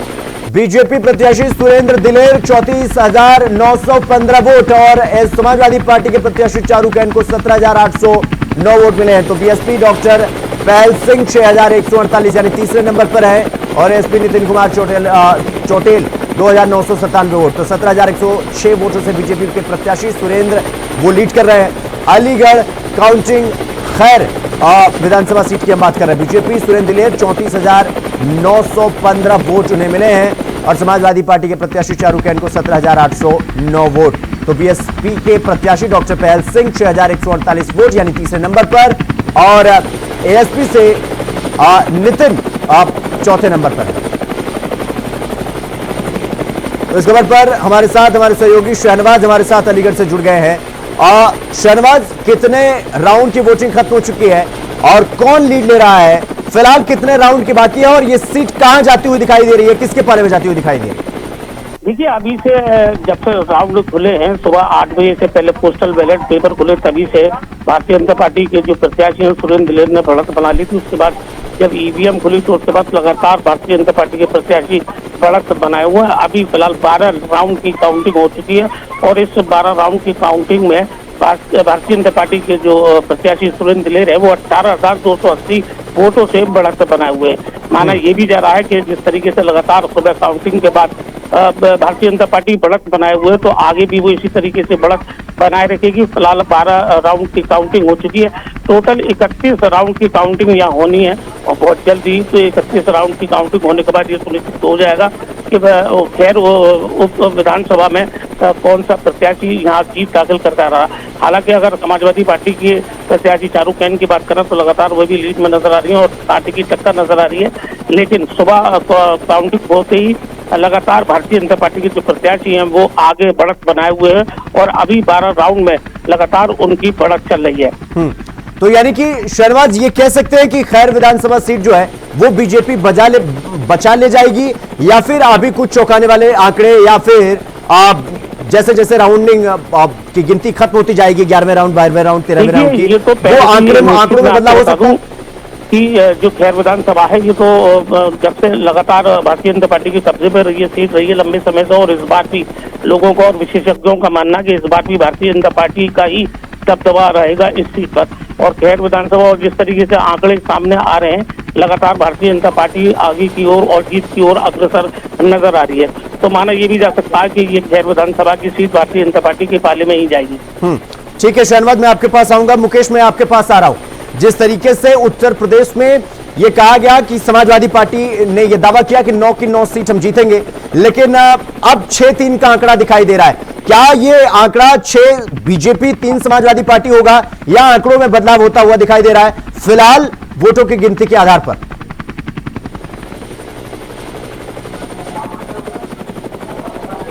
ठीक है, तो मुकेश शायद जुड़ नहीं पाए तो मैं मुकेश के पास वापस आऊंगा। कमलेश, सुन पा रहे आप मुझे? हाँ आवाज आ रही जी कमलेश, जिस तरीके से ये कहा जा रहा था कि बीजेपी 9 सीट जीतने का दावा कर रही थी लेकिन हुआ उसके उलट में, यानी कि 6-3 का मतलब आंकड़ा बना, क्या वो आंकड़ा दिखाई दे रहा है या जैसे जैसे समय बीतता जा रहा है ये आंकड़ों में बड़ा फेरबदल देखने को मिल सकता है? देखिए, शुरुआती जो रुझान देखने को मिलता है भारतीय जनता पार्टी बेहद आगे जा रही है। ये लग रहा है कि जो है एकदम शाम तक जो है कि जो वोटे खत्म होने वाले थे बेहद तरीके से वो एकदम आगे बढ़ गए। लेकिन उसके पीछे बहुत ही करीब में सपा की भी जो है कि काउंटिंग चुकी है। बता दें अभी तक जो है काफी जो है कि थोड़ी सी उसकी कमी है। उसके बाद कमी होने के बाद जो है कि भारतीय जनता पार्टी पीछे और सपा आगे भी जा सकती है। हालांकि जो है कि मिर्जापुर की बात करते हैं, मिर्जापुर में 1 महीने के अंदर नेता डिप्टी सीएम केशव मौर्य और सीएम का आगमन हुआ था। बार बार जो है कि जो नारे सभी जगह लगाए रहते हैं कटेंगे तो कटेंगे, हो सकता है उसका जो रुझान जो उनकी बातें हैं लोगों तक जो पहुंच जो चुकी है, लोग उसी पर ही मतदान किए हैं। लेकिन बता दें कि और विपक्ष पार्टी कह रहे कि जो बटेंगे नहीं बटेंगे नहीं कटेंगे, 2027 में वही हटेंगे। लेकिन ये जो है कि अभी कमलेश ये भाजपा की प्रत्याशी सुचिस्मिता मौर्य और फिर सपा की प्रत्याशी डॉक्टर ज्योति बिंद, ये कहा जा रहा था कि डॉक्टर ज्योति बिंद वो बड़ा उलटफेर कर सकती है या इस सीट पर भी बड़ा बदलाव देखने को मिल सकता है। क्या वो होता हुआ दिखाई दे रहा है या बीजेपी मजवा सीट निकालने में वो कामयाब हो जाएगी? देखिए अभी तक तो बीजेपी आगे है, लेकिन कहा नहीं जा सकता है। लेकिन जो है कि जो काउंटिंग पूरी होने से पहले ज्योति बिंद आगे जा सकती है, क्योंकि वो रुझान जो है धीरे धीरे सपा की ओर धीरे धीरे बढ़ती जा रही है। लेकिन अभी बीजेपी भी आगे है, लेकिन काउंटिंग होने से पहले हो सकता है कि जो पलटवार सपा मार सकती है। ठीक है कमलेश, मैं आपके पास आऊंगा। हमारे सहयोगी अलीगढ़ से शहनवाज हमारे साथ लगातार बने हुए हैं। शहनवाज, सवाल वही कि 6-3 का कॉम्बिनेशन था, यानी 6 भारतीय जनता पार्टी और 3 समाजवादी पार्टी। लेकिन जैसे जैसे समय बीतता जा रहा है, जैसे जैसे समाजवादी पार्टी के प्रत्याशी लीड ले रहे हैं, जैसे जैसे राउंडिंग खत्म होते जा रहा है मतगणना का, वैसे वैसे प्रत्याशियों में बड़ा उलटफेर देखने को मिल रहा है। यानी कि कोई आगे जा रहा है तो कोई पीछे जा रहा है। ऐसे में यह आंकड़ा बदलेगा 6-3 का, 5-4 होगा, 3-6 होगा या 8-2 होगा, 8-1 होगा? क्या कुछ होता हुआ दिखाई दे रहा है जैसे जैसे ये नंबरिंग आती जा रही है? देखिए जिस तरीके से सुबह से ये काउंटिंग शुरू हुई है तो काफी आंकड़ों में बदलाव देखने को मिल रहे हैं। और जिस तरीके से आप कह रहे हैं कि 6-3 का आंकड़ा, तो इसमें अभी काफी राउंड पोलिंग होना बाकी है और उसमें काउंटिंग होना बाकी है। उसके बाद काफी बदलाव देखने को भी मिल सकते हैं। हालांकि अगर खैर विधानसभा की बात करें तो अभी 12 राउंड ही हुए हैं, जिसमें भारतीय जनता पार्टी के प्रत्याशी 18,280 वोटों से आगे चल रहे हैं। अभी काफी राउंड बाकी है। हालांकि लोगों को ये भी कहना है कि इसमें कोई ना कोई बड़ी उलटफेर हो सकती है। लेकिन जिस तरीके से बात करें सुबह से ही जब से ईवीएम काउंटिंग शुरू हुई है, लगातार भारतीय जनता पार्टी के ही प्रत्याशी आगे नजर आ रहे हैं। अभी काफी समय नहीं, कुछ ही समय बचा, कुछ ही समय के बाद ये डिक्लेयर हो जाएगा कि कौन कहाँ पर कितनी सीटें आ रही है। शहनवाज, जिस तरीके से चुनाव के समय में ये कहा गया कि बटेंगे तो कटेंगे, ये एक साथ रहिए, और फिर उस नारे का हमने परिणाम भी देखा, हरियाणा में बीजेपी ने बम्पर जीत दर्ज की।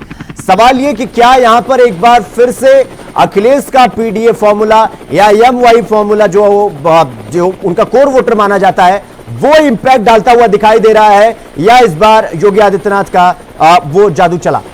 तो ठीक है शहनवाज, मैं आपके पास आऊंगा। इस वक्त की बड़ी खबर हम आपको बता रहे हैं, यूपी उपचुनाव से जुड़ी हुई बड़ी खबर हम आपको बता रहे हैं। इंडिया वॉइस पर किस सीट पर कौन आगे है ये आप देखिए। फूलपुर से बीजेपी आगे चल रही है, गाजियाबाद से बीजेपी आगे, मजवा से बीजेपी आगे। तो कहां से कौन आगे जा रहा है? खैर सीट से बीजेपी आगे, यानी कि 4 सीट। मीरापुर से आरएलडी आगे, यानी कि बीजेपी के खाते की 5वीं सीट। सीसामऊ से समाजवादी पार्टी आगे और कचहरी से समाजवादी पार्टी आगे, और कराल से एसपी यानी समाजवादी पार्टी आगे। और इसके साथ ही साथ आपको बता दें कि कुंदरकी से बीजेपी आगे। तो लगभग 6 सीट पर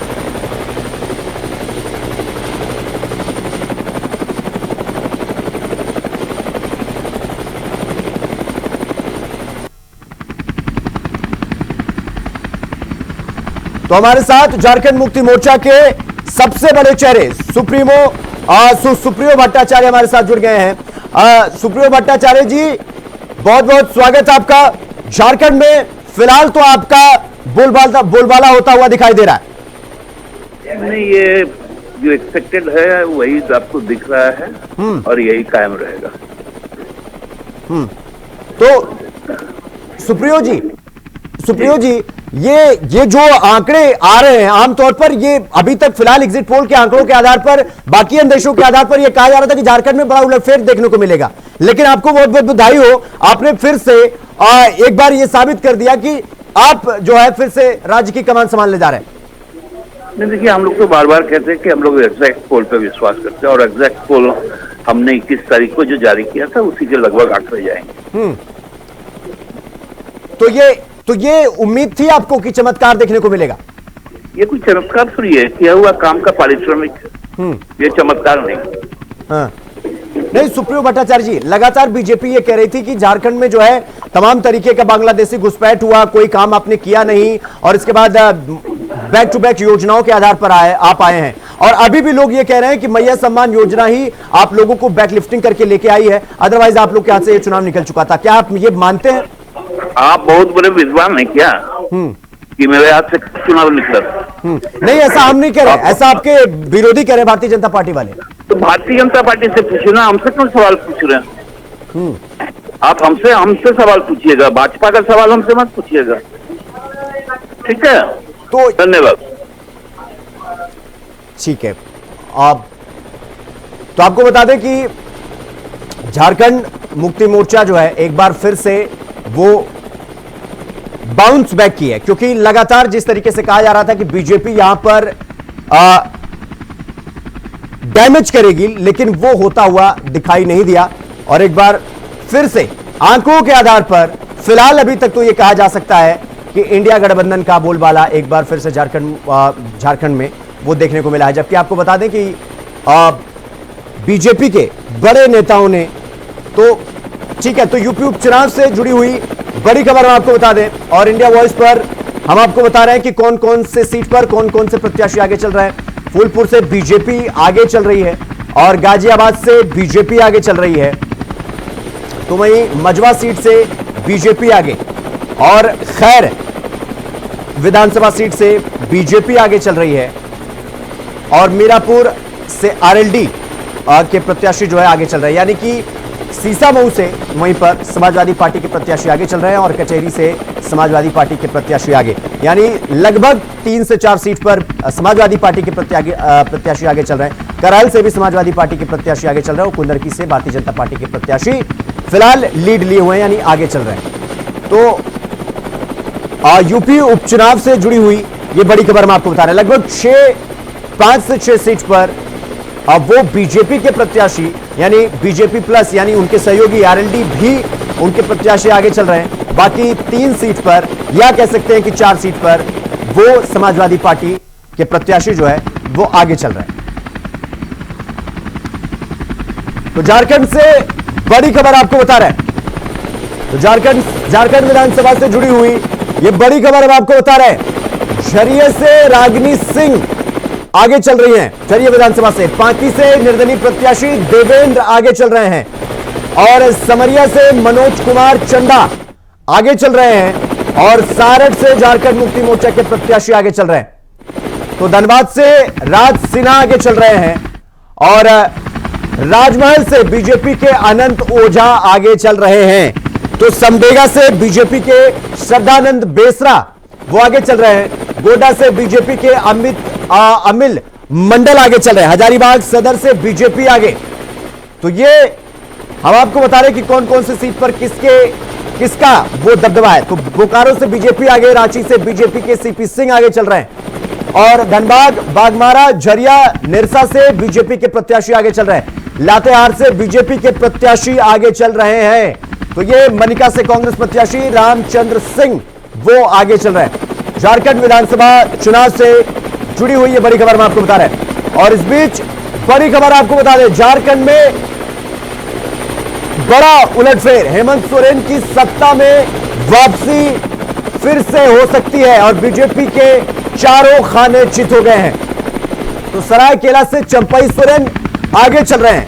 आपको बता दें कि चंपई सोरेन 40,826 वोट से आगे चल रहे हैं। लातेहार से झारखंड मुक्ति मोर्चा वो उनके प्रत्याशी आगे चल रहे हैं। जामताड़ा से इरफान अंसारी आगे चल रहे हैं, और धनबाद से बीजेपी के प्रत्याशी आगे चल रहे हैं। तो अभी लड़ाई कांचे की है, लेकिन फिलहाल आंकड़ों को देखकर यह लगता है कि हेमंत सोरेन ने एक बार फिर से राज्य में सत्ता में वापसी करने का पूरा प्लान बना लिया है। तो हेमंत सोरेन और गांडे से हेमंत सोरेन की पत्नी पीछे चल रही हैं। ये बड़ी खबर, गांडे से बीजेपी प्रत्याशी आगे चल रहे हैं, और झारखंड में ये बड़ा उलटफेर जो हो रहा है वो हम आपको पल पल की रिपोर्ट दे रहे हैं। हेमंत सोरेन की सत्ता में एक बार फिर से वापसी हो सकती है, चूंकि बीजेपी के चारों खाने चित हो गए हैं। तो रुझानों में झारखंड मुक्ति मोर्चा गठबंधन को बढ़त मिलती हुई दिखाई दे रही है। झारखंड मुक्ति मोर्चा गठबंधन को 50 सीट पर बढ़त मिलती हुई दिखाई दे रही है। बीजेपी 31 पर आगे चल रही है, यानी कि बीजेपी को 31 और इंडिया गठबंधन और झारखंड मुक्ति मोर्चा को वो 50 प्लस सीट मिलती हुई दिखाई दे रही है। तो सोरेन सरकार के 4 मंत्री भी पीछे चल रहे हैं। तो मंत्री दीपिका पांडे, बन्ना गुप्ता पीछे चल रहे हैं और सोरेन परिवार की बड़ी बहू पीछे चल रही हैं। बड़ी खबर, जामताड़ा से बीजेपी प्रत्याशी और जो है सीता सोरेन वो पीछे चल रहे हैं। सरायकेला में चंपई सोरेन आगे चल रहे हैं और 20,000 वोटों से चंपई सोरेन फिलहाल लीड कर रहे हैं। तो बरहेट से हेमंत सोरेन आगे चल रहे हैं और हेमंत सोरेन 11,000 वोट से आगे चल रहे हैं और काउंटिंग अभी भी जारी है। गांडे से हेमंत सोरेन की पत्नी पीछे चल रही हैं और बीजेपी प्रत्याशी गांडे सीट से, गांडे विधानसभा सीट से वो आगे चल रहे हैं। झारखंड के चुनाव को लेकर क्या किस प्रकार से रणनीति तय होगी? इंतजार करो, अभी ध्यान में भी भारतीय जनता पार्टी आगे है और 12 बजते बजते देखना 50 के पार जाएंगे। इस प्रदेश के साफ तरीके से कहा कि इंटरनेट सेवा हार को स्वीकार कर रहे हैं, तभी ये ताना बना है। और कांग्रेस ने 3 पर्यवेक्षकों को नियुक्त किया है, वैसे में क्या कहेंगे? क्या उनको डर लग रहा है ऐसी स्थिति में? डर भय तो है ही, तभी तो उन्होंने इंटरनेट बंद कर दिया, तभी तो आप देखना। लेकिन झारखंड मुक्ति मोर्चा ये कर रही है, डर तो आपसे है कि जिस प्रकार से उनको जनादेश नहीं मिल पा रहा है वैसे तो जनता अरे कुछ नहीं, स्पष्ट बहुमत। उस खबर पर अच्छी से हमारे सहयोगी जुड़ गए हैं। अजय, जिस तरीके का अनुमान था भारतीय जनता पार्टी को वो होता हुआ दिखाई नहीं दिया। फिलहाल आंकड़ों के आधार पर यह कहा जा सकता है कि झारखंड मुक्ति मोर्चा या इंडिया गठबंधन की वापसी एक बार फिर से हो रहा है झारखंड में। निश्चित रूप से जिस तरह से मैंने कहा था कि जो ग्रामीण क्षेत्रों में जिस प्रकार की करंट था, वो करंट जो आप सामने दिख रही है। आप देख सकते हैं कि लगातार जो है इंडिया गठबंधन उन तमाम सीटों पे जिस सीटों पे कह सकते हैं कि आरक्षित सीटें, जो झारखंड के जो आरक्षित सीटें हैं 28 सीटों पर लगातार बढ़त है। वैसे में अब कांग्रेस की भी अगर बात करें तो कांग्रेस भी सामान्य सीटों पर मतलब 14 से अधिक सीटों पर वो अब लगातार बढ़त में है। तो ये तस्वीरें अब लगभग साफ हो चुकी है। ये तय है कि झारखंड में एक बार फिर पुनः वापसी हेमंत सोरेन की सरकार बनने जा रही है और निश्चित रूप से अब मुझे लगता है कि जिस प्रकार से जनादेश मिलने जा रहा है तो ऐतिहासिक झारखंड के लिए ऐतिहासिक होगा। अजय, आमतौर पर यह कहा जा रहा था कि इस बार जिस तरीके से बीजेपी के शीर्ष नेता झारखंड में एक के बाद एक चुनावी रैली कर रहे हैं, जनसभा कर रहे हैं और इसके बाद वो रथ यात्रा निकाल रहे हैं, शोभा यात्रा मतलब सब कुछ कर लिया, शाम दाम दंड भेद, लेकिन कहां जाकर मामला गड़बड़ हुआ और कहां हेमंत सोरेन ने बाजी मारी और फिर ये आंकड़ों में ये पूरा तब्दील हुआ और एक बार फिर से इस बात का अब लगभग मतलब पुष्टि हो ही चुकी है कि एक बार फिर से झारखंड मुक्ति मोर्चा कमबैक कर रहा है झारखंड में। देखिए, जिस प्रकार से बीजेपी ने परिवर्तन रैली से लेकर के तमाम चुनावी सभा में गगन बिहारी नेताओं को झारखंड की भूमि पर उतारने की कोशिश की है और वैसे में वो नागुजार झारखंड के लोगों के लिए वो लोगों ने साफ तरीके से उन्हें पसंद करता है। जिस प्रकार से उन्होंने पूरे राज्य में एक ही मुद्दा को बड़ी प्रमुखी तरीके से कहा, बांग्लादेशी घुसपैठी को लेकर के लगातार मुखर रही मुद्दा रहा। तो वैसे में झारखंड के लोग जो हैं, झारखंड के जो आवाम के लोग हैं, उन्होंने सीधे एक तरीके से खारिज किया और आप देख रहे हैं कि झारखंड में एक बढ़ता हुआ जनादेश इंडिया गठबंधन की तरफ देख रहा है। तमाम बातें बीजेपी ने तमाम लोगों यानी कह सकते हैं कि पंचप्रण के साथ साथ तमाम 25 मतलब संकल्प को भी जनता के बीच में रखा, लेकिन उन संकल्पों पर काम नहीं आया। उस 5 प्रणों पर अपने झारखंड की जनता जो भरोसा नहीं कर पाई और साफ तस्वीरें हैं कि जिस प्रकार से इंडिया गठबंधन झारखंड मुक्ति मोर्चा ने मजा योजना के साथ साथ तमाम जो वादे किए हैं उस पर भरोसा जताते हुए फिर एक बार फिर झारखंड में पूरा हेमंत सोरेन सरकार की अपनी वापसी हो रही है। तो अजय, क्या ये कहा जा सकता है कि मैया सम्मान योजना इस पूरे जीत का एक्स फैक्टर बना? वो बिल्कुल ये कह सकते हैं कि जिस प्रकार से मुख्यमंत्री हेमंत सोरेन ने मैया योजना सम्मान झारखंड में एक ऐतिहासिक कह सकते हैं कि योजनाओं को अब हमने बार बार ये कहा कि झारखंड में अगर सबसे लोकप्रिय योजनाओं में रही हेमंत सोरेन की तो ये मैया योजना सम्मान योजना रहा और इसकी लोकप्रियता इतनी बढ़ी। आपने देखा होगा कि जब ये वेबसाइट पर आए तो लगातार वेबसाइट भी फैल रहा और अभी तक जो आंकड़े जो पार किए सबसे ज्यादा कम समय में सबसे ज्यादा यानी कह सकते 48 लाख से अधिक जो है झारखंड के महिलाओं ने इस योजना का लाभ लिया और इसका सीधा इफेक्ट जो है झारखंड में देखने को मिल रहा है। और इस प्रकार यही कारण है कि झारखंड मुक्ति मोर्चा बढ़त लगातार अपनी सीटों पर बढ़त बनाती रही है और इसका परिणाम यानी कह सकते इसका फायदा झारखंड मुक्ति मोर्चा के साथ कांग्रेस को भी मिला और ये लगातार आप समझ सकते कि 50 सीटों पर अभी लगातार बढ़त बनाई है। और मुझे लगता है कि जो जनादेश अभी सामने जो फिगर है ये तस्वीर भी सामने स्पष्ट रूप से कुछ समय में सामने आ जाएंगे। तो अभी फिलहाल जो आंकड़े आ रही हैं अजय, वो आंकड़े मतलब कितनी देर बाद स्थिति पूरी स्पष्ट हो जाएगी? क्योंकि फिलहाल तो मामला लगभग 80-20 पे चला गया है। क्या थोड़ा बहुत बदलाव देखने को इसमें मिलेगा या अब लगभग तय हो चुका है? थोड़ी बहुत बदलाव देखा जा सकता है। देखिए कह सकते हैं कि जिस प्रकार से कल्पना सोरेन लगातार वो पीछे चल रही हैं और कुछ समय के बाद मुझे लगता है कि वो सामने सुनी तक तस्वीर आए हैं और झारखंड के सूबे के मुख्यमंत्री हैं मिथिलेश ठाकुर वो पीछे लगातार चल रहे हैं। तो ये वो भी लगभग तस्वीर सामने है। लेकिन कई सीटें ऐसी हैं कि जो झारखंड मुक्ति मोर्चा की जो सीटें थी वो सीटें अपनी बरकरार रखने में कामयाब रहे। कांग्रेस जो है जिस प्रकार से पिछले चुनाव में आपने देखा होगा कि वो 15 सीटों पर अपनी बरकरार रखी, वैसे अपने चुनाव में भी अपनी सीटों को बरकरार रखने में कामयाब रहे। तो जिस प्रकार से अपने कहा जा सकता था कि झारखंड मुक्ति मोर्चा यानी झारखंड में यानी जयराम महतो की पार्टी निश्चित रूप से ये अंदेशा जताया जा रहा था कि ये झारखंड मुक्ति मोर्चा को सियासी जायका बिगाड़ेंगे या फिर आजसू का। तो ये सामने तस्वीर निश्चित रूप से अभी जो सामने आ रही है कि निश्चित रूप से आजसू जो 10 सीटों पर लड़ रही थी और उसका जायका यानी जयराम महतो की पार्टी ने जायका बिगाड़ा और यही कारण है कि आजसू अभी एक सीट पर ही अपनी बढ़त बढ़ाई रखी हुई है। और ये इसका परिणाम यही है कि झारखंड इंडिया गठबंधन झारखंड राज्य में एक बार फिर से पुनः वापसी की ओर है। अजय, और जैसा कि आप स्टार्टिंग में भी जब पहले या दूसरे चरण का मतलब वो चल रहा था वो काउंटिंग, तो हमने जिक्र किया था चंपई सोरेन का कि वो एक्स फैक्टर साबित होंगे या नहीं होंगे। लेकिन जिस हिसाब से आंकड़े दिखाई दे रहे हैं, क्या ये माना जाए कि चंपई सोरेन वाला जो प्रभाव था, जिस प्रकार का हवा बनाया गया था, वो फिलहाल काम नहीं आया है? देखिए मैं तो ये इस बात को लगातार कहा है कि जिस प्रकार से चंपई सोरेन को प्रमोट किया गया लोग बीजेपी शामिल होने के बाद, और ये इस बात बीजेपी को ये विश्वास लगा था कि वो फिर पुनः एक नया क्रांति बीजेपी में आ सकता है, आदिवासी वोटर लगा सकते हैं। लेकिन वो अपनी सीटों को छोड़ करके अपने तमाम आदिवासी सीटों पर वो कोई चंपई की राजनीतिक चमक नहीं देखनी पड़ी।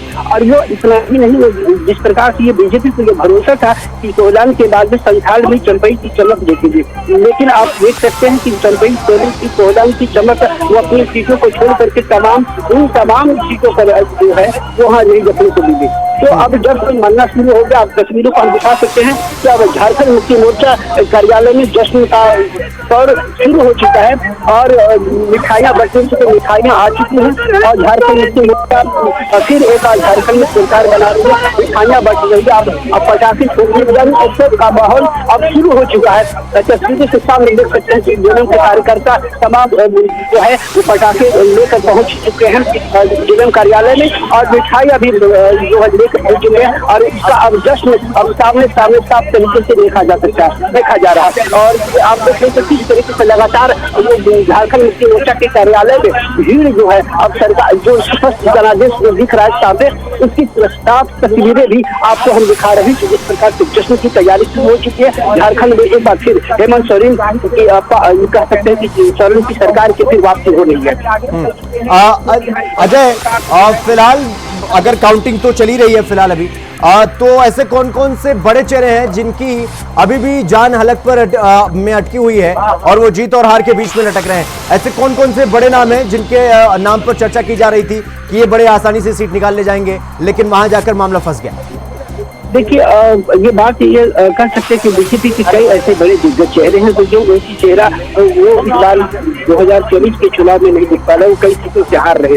आप कह सकते हैं कि कई ऐसी सीटें हैं जो बीजेपी के हैं, वो आप कह सकते हैं कि पलामू जो हमेशा झारखंड ये बीजेपी का हमेशा गढ़ रहा है, वहाँ पिछले 2019 के चुनाव में वहाँ 5 सीटें लेके आई थी। अब कोहलाल में 4 सीटें थी और आप कोयलांचल की धरती पर भी उन्होंने कई वो जान कह सकते हैं कि 10 सीटें लेके आई थी, लेकिन वो सीटें इन तमाम सीटों पर अभी फिलहाल जो है समीकरण सब में बिखरा हुआ है। कुछ सीटों को करके नीमका विधानसभा की अगर बात करें तो अपर्णा शेर गुप्ता वहाँ की विधायक रही है और इस बार फिर वो बीजेपी वहाँ हार का सामना करना पड़ेगा। राजमहल लगातार आप कह सकते हैं कि राजमहल लगातार कर सकते हैं कि 25 वर्षों से लगातार बीजेपी का गढ़ रहा और ठीक है अजय, आप हमारे साथ बने रहिएगा। झारखंड मुक्ति मोर्चा की नेता कल्पना सोरेन क्या कुछ कह रही, एक बार सुनवाते हैं आपको।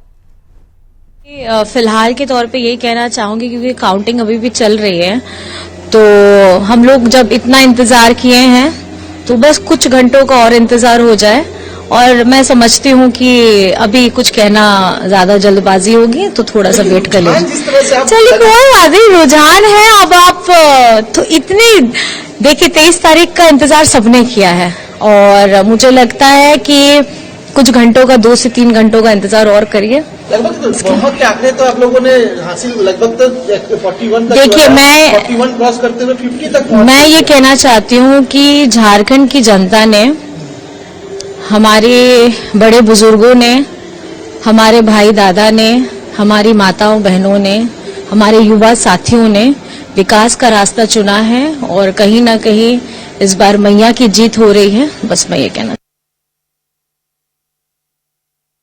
तो सुन रहे थे आप, जहां पर वो कह रही है कि थोड़ा देर का इंतजार और करिए और इसके बाद पूरी तस्वीरें साफ हो जाएंगी और दूध का दूध पानी का पानी हो जाएगा, क्योंकि 23 नवंबर का इंतजार हम सबको था, बड़ी बेसब्री से था। और जो परिणाम आए हैं, जो आंकड़े सामने निकल कर आए हैं,